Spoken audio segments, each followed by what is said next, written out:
Hello everyone. This is my last video for the candidate who are appearing in AIPJ 2022. ठीक है, जिनका परसों exam होने वाला है उनके लिए कुछ इंपॉर्टेंट बातें मैं इसमें बताऊंगी, जैसे कि तुमको कितने क्वेश्चन अटेम्प्ट करने चाहिए मिनिमम, नेगेटिव मार्किंग से कैसे बच सकते हो, क्या क्या चीज़ें तुमको ध्यान रखनी चाहिए एक दिन पहले AIPJ एग्ज़ाम में जाने से पहले। ठीक है, तो watch this video to the end जिसने अभी तक सब्सक्राइब नहीं किया please subscribe my channel, press the bell icon so you can get the notification as soon as I upload the video.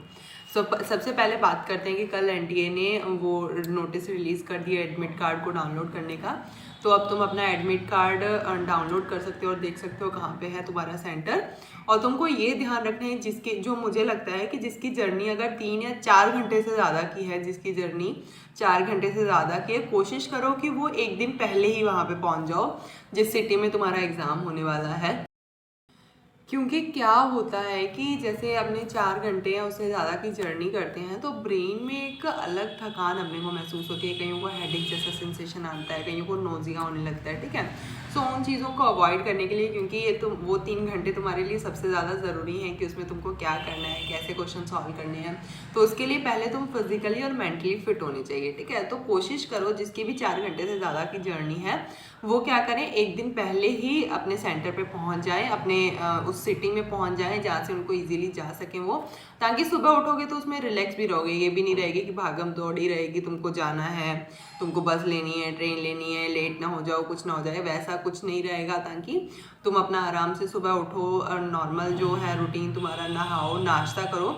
जो इस दिन तुमको करना है कि ब्रेकफास्ट थोड़ा हैवी ले लेना सुबह 8 बजे तक, और फिर उसके बाद में थोड़ा दोबारा एक बार रिवाइज कर लेना। अगर मतलब तुम कुछ बुक्स लेके जा रहे हो, कुछ इंपॉर्टेंट नोट साथ में ले जाना जिसको तुम खाली एक बार देख लेना, रिवाइज कर लेना। फिर 11 साढ़े 11 बजे से दोबारा अपना कुछ लाइट एकदम लंच करके और चले जाना एग्जाम सेंटर पे। ठीक है, तुम्हारा 3 से 5 तक एग्जाम होएगा और पानी की बोतल साथ में लेके जाना है, पानी बिल्कुल छोड़ के नहीं जाना है। और जितने भी एडमिट मतलब वहाँ पे तुमको डॉक्यूमेंट चाहिए उनको एक दिन पहले ही अपने एक उसमें रख लेना, एनवलप में रख लेना सारे डॉक्यूमेंट्स को एक जगह पे, ताकि उन सब चीज़ का कोई टेंशन ना रहे। ठीक है, और पानी की बोतल मस्ट साथ में लेके जाना, प्रॉपर पानी पीते रहना। ठीक है, एग्जाम के बीच में भी पानी बहुत हेल्प करता है। ठीक है, अगर तुमको लग रहा है कि ऐसा कोई क्वेश्चन है जो तुमसे नहीं हो पा रहा है, तुम सॉल्व नहीं कर पा रहे हो, ठीक है, तो उस टाइम पे drink a glass of water and deep breathing करनी है कि हाँ तुम कर सकते हो। ठीक है, पढ़ सब लिया अब सब लोगों ने, अब सिर्फ तुमको अपने मेंटल पीस को बरकरार रखना है ताकि तुम हर क्वेश्चन को अपनी 100% इफेक्टिविटी के साथ में कर सको। ठीक है, क्योंकि कई बार ऐसा होता है कि अपने डर जाते हैं कि अरे यार ये भी नहीं आ रहा, एक क्वेश्चन नहीं आ रहा, दूसरा क्वेश्चन नहीं आ रहा, तीसरा क्वेश्चन नहीं आ रहा। तो पहले तो देखो कि तुम क्वेश्चन कैसे आ रहे हैं, क्योंकि हर बार डिपेंड करता है कि कैसा क्वेश्चन आ रहा है। अब मैं तुमको ये बोल दूँ कि नहीं तुम फर्स्ट वाले से अटेम्प्ट करो ना, तो हर बार तुमको देखना पड़ेगा कि क्वेश्चन कैसा आ रहा है। लेकिन अगर तुमको लगे कि जैसे जो मेरे साथ हुआ था 2020 में जब मैंने एग्जाम दिया था, तो उस टाइम पे एकदम पैटर्न चेंज आया था। ठीक है, तो उस टाइम पे क्या था, बड़े बड़े क्वेश्चन और असर्शन रीजन वाले ज़्यादा आए थे। जो अभी चल भी रहा है वैसा ही पेपर आता है। तो सबसे पहले तो तुमको एनालाइज करना है कि कैसा पेपर आ रहा है। अगर तुमको लगे कि 3-4 जो क्वेश्चन है वो सारे सेम ही टाइप के हैं तो एकदम रिलैक्स हो जाना है, वो थोड़ा पानी पियो, डीप ब्रीथिंग करो, फर्स्ट से शुरू करो, क्योंकि जो तुम्हारे लिए मुश्किल है वो वहाँ पे बैठे हर कैंडिडेट के लिए मुश्किल है। ठीक है, जो तुमने तैयारी की है वैसी ही सारी तैयारी होम्योपैथी में होती है, सबने वही बुक्स पढ़ी हैं, सबने वही चीज़ों को क्वेश्चन सॉल्व किए, वहीं से क्वेश्चन सॉल्व किए। ठीक है, तो जो तुम्हारे लिए मुश्किल है वो सबके लिए मुश्किल है, लेकिन उस चीज़ से जितने अच्छे से तुम बाहर आ सकते हो उस चीज़ उतने अच्छे से कोई बाहर नहीं आ सकता है। सिर्फ तुमको यही सोचते हुए क्वेश्चन अटेम्प्ट करना शुरू करना है और धीरे धीरे जैसे जैसे क्वेश्चन आते जाएंगे अटेम्प्ट करो अपना। और सबसे ज़्यादा तुमको ध्यान रखना है जो ईजी क्वेश्चन है। ठीक है, जो एकदम लाइन वाले क्वेश्चन आते हैं और जो इजीली स्कोरिंग होते हैं उनको तुमको गलत नहीं करना है, क्योंकि मैंने कई स्टूडेंट्स को देखा है जो क्या करते हैं, एकदम जो इजी वाले क्वेश्चन थे, अच्छा इसका तो यही है, उस पर बिल्कुल दिमाग नहीं लगाते हैं और वही क्वेश्चंस को गलत कर देते हैं, और कईयों के जो डिफिकल्ट क्वेश्चन होते हैं वो सही हो जाते हैं। ठीक है, तो ऐसा बिल्कुल नहीं करना है, क्योंकि ईजी वाले क्वेश्चन ही स्कोरिंग होते हैं, वही तुमको पास करवाएंगे। ठीक है, क्योंकि जो डिफिकल्ट वाले होते हैं वो हर पेपर में ऑलमोस्ट 10% क्वेश्चन ऐसे रहते हैं जो किसी को नहीं आते, बहुत ही कम लोगों को जो आ रहे होते हैं, और उन सिर्फ रैंक डिसाइड होती है। तो तुम्हारे लिए सबसे पहले सिलेक्शन लेना ज़रूरी है, वो इजी क्वेश्चन से ही होएगा। तो सारे क्वेश्चनों को सही से पढ़ना है, एक्सेप्ट वाला क्वेश्चन तो नहीं है, क्वेश्चन में कोई नोट तो नहीं लिखा हुआ है। ठीक है, असर्शन रीजन वालों को अच्छे से पढ़ना है कि अच्छा इसका एक्सप्लेनेशन है या नहीं है, मल्टीपल चॉइस वालों को सही से पढ़ना है, ठीक है। फर्स्ट तो तुमको ये ध्यान रखना है। सेकंड के कितने क्वेश्चन अटेम्प्ट करने चाहिए, तो मेरे हिसाब से जो है कि अगर तुम्हारा 60% से नंबर कम आएगा, जिसको गवर्नमेंट मेडिकल कॉलेज में एडमिशन चाहिए, अगर तुम्हारा 60% से कम वो नंबर आएगा तो उसमें तो तुम्हारा वैसे भी सिलेक्शन नहीं होना है, क्योंकि 60% जो अप्रॉक्स जो रहती है वो 60 to 70% के बीच वालों मतलब लोग जो होते हैं 60 से ऊपर होते हैं, उन्हीं का सिलेक्शन होता है, ठीक है। तो अगर मान लो तुम क्वेश्चन में पेपर में क्वेश्चन ही अटेम्प्ट 70 कर रहे हो, जो मुझे ऐसा लगता है कि अगर तुमने पेपर में अटेम्प्ट ही 70 क्वेश्चन किए, तो ऐसा तो नहीं हो सकता है कि तुमने जो, बहुत रेयर केस में ऐसा होगा कि तुमने जो 70 किए वो 70 के 70 सही हो गए, ठीक है।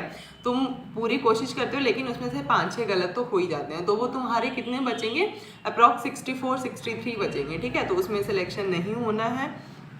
और जिसने भी सही से पढ़ा है, मुझे लग रहा है वो 50-60 क्वेश्चन तो उसको ऐसे होंगे जो एकदम इजीली सॉल्व हो जाएंगे, जिसमें उसको कहीं पे भी कोई दिक्कत नहीं आने वाली है, ठीक है। उसके बाद में आता है कि तुमको अपनी नेगेटिव मार्किंग भी बचानी है और तुमको अपना स्कोर भी ऊपर करना है। तो उसके लिए तुमको क्या करना है, सबसे पहले तो तुमको ऑप्शंस को, तुमको क्वेश्चन को सही से पढ़ना है कि इसमें से कौन कौन से हैं जो तुम सही से सही कर सकते हो, ठीक है। उसमें तुमको वो एक्सक्लूजन मेथड का यूज़ करना है कि अच्छा ये वाला ऑप्शन तो नहीं होएगा, ये वाला ऑप्शन तो नहीं होएगा, और अपने बेसिक्स का यूज़ करते हुए उन क्वेश्चन को अटेम्प्ट करना है।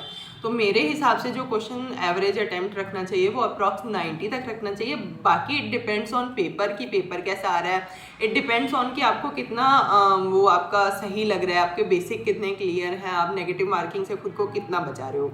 पर अप्रॉक्स मान के चलो कि तुमको 90 क्वेश्चन तक अटेम्प्ट करना चाहिए जिनको गवर्नमेंट कॉलेज में सिलेक्शन चाहिए, क्योंकि वो बाकी आई एम अगेन सेइंग कि अटेम्प्ट जो है वो क्वेश्चन पेपर कैसा आ रहा है उस पर डिपेंड करेगा और तुम्हारा बेसिक कैसा है उस पर डिपेंड करेगा। ऐसा नहीं कि तुमको 90 करनी ही करनी है तो क्वेश्चन कहीं तुम्हारे बहुत ज़्यादा नेगेटिव में चले जाए, ठीक है। तो जैसा पेपर आ रहा है या फिर जैसे तुमको उसमें से एक्सक्लूड कर पा रहे हो उस हिसाब से तुमको अटेम्प्ट करने हैं क्वेश्चन। नेक्स्ट इज की,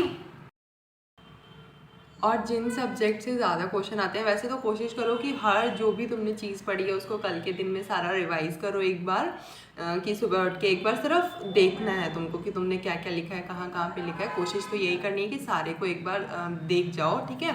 बाकी अगर फिर भी वो भी नहीं कर पा रहे हो तो तुम हर सब्जेक्ट में से जो जो इम्पोर्टेंट टॉपिक्स हैं, वो जैसे मैंने पहले भी वीडियोज़ में बताए हुए हैं, जो जो इम्पोर्टेंट टॉपिक्स हैं, जो इम्पोर्टेंट सब्जेक्ट के इम्पोर्टेंट चैप्टर हैं, सिर्फ उनको रिवाइज कर जाओ। जो तुमने निमोनिक बना रखे थे उनको तुम रिवाइज कर जाओ, ठीक है। कुछ टेबल्स, कुछ चार्ट जो बना रखे थे उनको रिवाइज कर जाओ। So hope this will help you in APJET. Read each question very carefully कि उस क्वेश्चन में क्या लिखा हुआ है, क्योंकि कई बार ऐसा होता है कि आपने नोट मिस कर दिया है, एक्सेप्ट मिस कर दिया, ऑल ऑफ द अबव वाला मिस कर दिया, ठीक है। और वो बाद में बहुत दुख देते हैं। तो क्वेश्चन को हमेशा आराम से सही से पढ़ना है, क्योंकि हर क्वेश्चन के लिए अप्रॉक्स तुम मान के चलोगे कुछ तो ऐसे क्वेश्चन है जो with in second he solve हो जाएंगे, तुम देखोगे और वो सॉल्व हो जाएंगे, ठीक है। तो उसके बाद जो क्वेश्चन बचेंगे तो तुम देखोगे हर क्वेश्चन के लिए तुम्हारे पास 1 मिनट या 1 मिनट तो बचेगा ही। तो 1 मिनट में तुम एक क्वेश्चन पढ़ सकते हो, 4-5 लाइनें आराम से पढ़ सकते हो, उसको सोच सकते हो, तो तुम्हारे पास टाइम होगा, ठीक है। टाइम का ध्यान रखना है कि टाइम कितना जा रहा है, क्योंकि कई बार जो 2020 में पेपर आया था वो काफ़ी लेंथी था, ठीक है।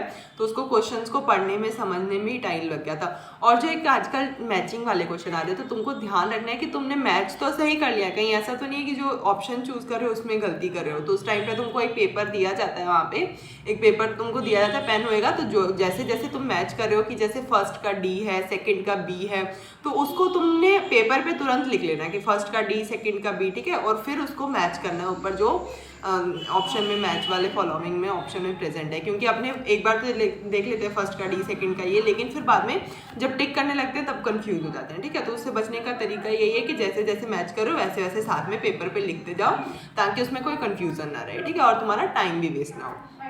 सेकंड, नेगेटिव मार्किंग से बचना है तुमको। नेगेटिव मार्किंग से बचने का यही तरीका है कि नंबर ऑफ क्वेश्चन का ध्यान रखो, कितने अटेम्प्ट कर रहे हो, और जिसमें तुम जिस क्वेश्चन में तुमको लग रहा है कि चारों ऑप्शन में से तुमको कुछ नहीं पता है, तो उस क्वेश्चन को नहीं छूना है बिल्कुल भी। सिर्फ वही क्वेश्चन में ट्राई करना जिनमें तुमको लग रहा है कि इसमें ये 2 तो ऑप्शन नहीं होंगे, कम से कम 50% चांसेस हो तुम्हारे कि सही होएगा, कि 2 ऑप्शन में से ही तुमको चूज करना है, ठीक है।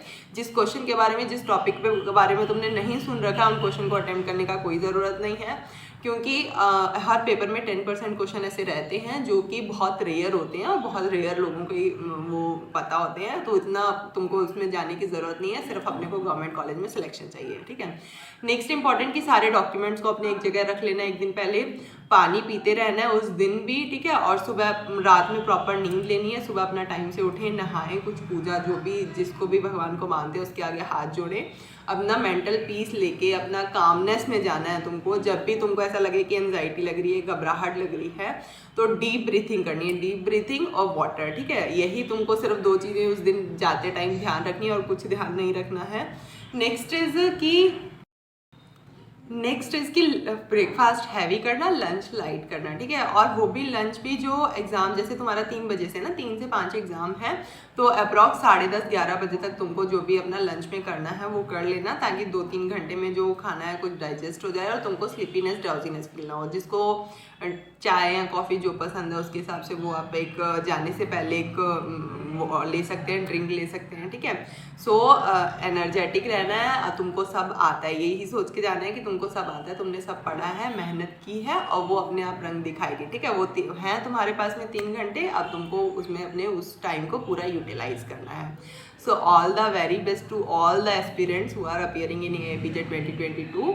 तुम्हारा एग्जाम बहुत अच्छा होएगा, do your best and please subscribe my channel and press the bell icon so you can get the notification as soon as I upload the video. फिर भी अगर किसी को एंजाइटी नर्वसनेस बहुत ज़्यादा हो रही हो तो you can tell me in comments, मैं तुमको उससे हेल्प बाहर निकलने में तुम्हारी हेल्प करूँगी, ठीक है। So thank you so much, hope this will help you in AIPJET। All the very best to all aspirants.